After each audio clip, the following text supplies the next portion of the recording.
E se uma prece antiga, como o Salmo 91, fosse, na verdade, muito mais do que só palavras? E se a gente pensasse nela como uma ferramenta, quase uma tecnologia, sabe? Baseada em princípios que a ciência moderna só agora está começando a entender. Bom, é exatamente essa ideia surpreendente que liga o misticismo antigo à física de ponta que a gente vai explorar hoje. Ok, olha só que paralelo interessante. De um lado, a gente tem a física moderna, descrevendo como tudo no universo está interligado lá no nível das partículas subatômicas. Do outro, o misticismo antigo, que há milênios fala de uma espécie de teia espiritual que conecta todo mundo. A proposta aqui é pensar que talvez não sejam dois mundos diferentes, mas sim duas linguagens tentando explicar a mesmíssima realidade. Então, tá. Como é que essas duas visões tão diferentes se encontram na prática? Para entender isso, vamos começar pela ciência, com uma das ideias mais malucas e, ao mesmo tempo, fascinantes da física. A ciência descobriu esse fenômeno chamado entrelaçamento quântico. O nome é complicado, mas a ideia, em essência, é a seguinte: duas partículas podem se conectar de um jeito tão profundo que o que acontece com uma afeta a outra na mesma hora. E o mais incrível, não importa a distância. Uma pode estar aqui na Terra e a outra do outro lado do universo. É uma conexão que desafia tudo que a gente pensa que sabe sobre espaço e tempo. E é aqui que a coisa fica ainda mais curiosa. Há mais de 2000 anos, muito, mas muito antes de se sonhar com física quântica, a Cabala, que é uma escola de pensamento místico bem antiga, já descrevia uma ideia muito parecida, que toda a humanidade está na sua base interligada numa consciência só. Certo, então se está tudo conectado, como é que a gente pode interagir com essa conexão? É aí que a gente entra no princípio da intenção. Vamos ver como isso se desenrola? A partir daquela ideia de conexão total, surge um conceito bem poderoso. Se estamos todos ligados, então os nossos pensamentos, as nossas palavras, eles não ficam presos dentro da gente. Eles viajam por essa teia e podem sim ter um efeito à distância. E o ponto principal aqui não é aprender uma habilidade nova, mas sim tomar consciência de algo que a gente já faz o tempo todo. A proposta é bem simples: direcionar essa capacidade de um jeito consciente, com um propósito positivo.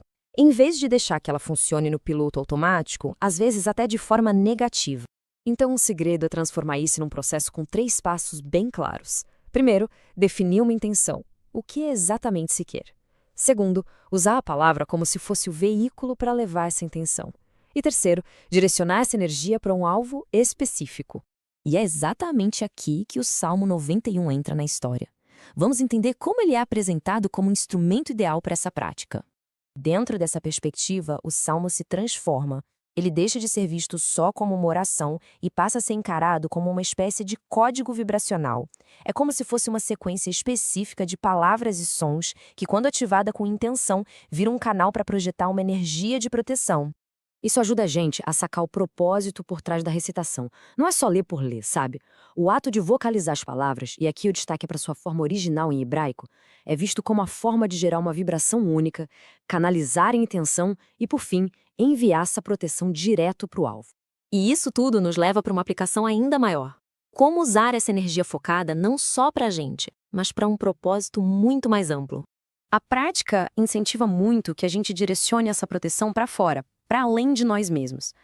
Mas até onde será que esse alcance pode ir?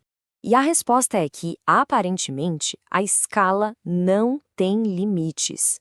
A intenção pode ser focada numa pessoa específica que precisa de ajuda, na humanidade como um todo, na nossa cidade, no nosso país, ou até mesmo num lugar do outro lado do planeta que a gente viu no noticiário. O ponto-chave aqui é o ato de direcionar conscientemente. A eficácia, segundo essa visão, não está só em gerar a energia, mas sim em apontá-la com precisão, com um alvo bem claro na mente. E tudo isso nos deixa com uma pergunta final para a gente refletir. Se essa premissa de que as nossas intenções estão todas conectadas for real, qual seria o tamanho do impacto que a gente poderia criar se, coletivamente e de propósito, focássemos num resultado positivo? É uma ideia, no mínimo, bem instigante, não acha?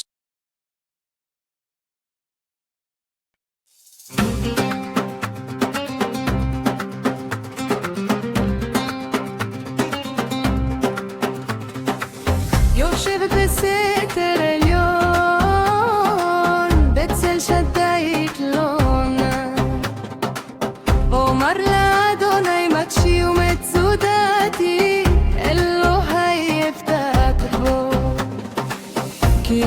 צילך מפרץ יקוש מדבר אבות דבר לתו יעשה שלך ותצ'ת כנפף תכסה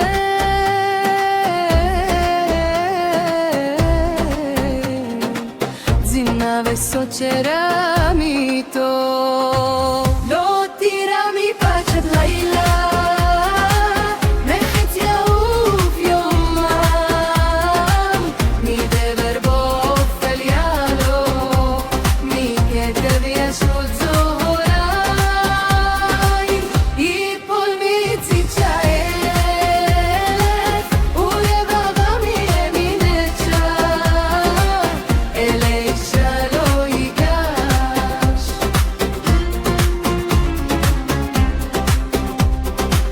רק בעיניך תביט ושילומת רשעים תראה כי אתה אדוני מציל עליון שמת מעונך לא תעונה לישרח ונך לא יקרח באולך כי מה לשווא יצרך לשמורך בכל דרכיך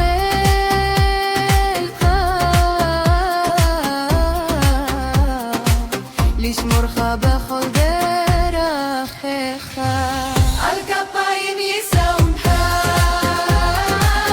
בין תיגוף בעברך על שת שלווה ותנתית ראש תרמוש כפיר ותנין כי בי חשק ואפלתהו עזב והוא כי ידע של מי יקרא עיני ועיניהו עמו אנוכי בצרה אחלצהו ועד שבדהו אורך ימים אשביעהו ואראהו בישועתי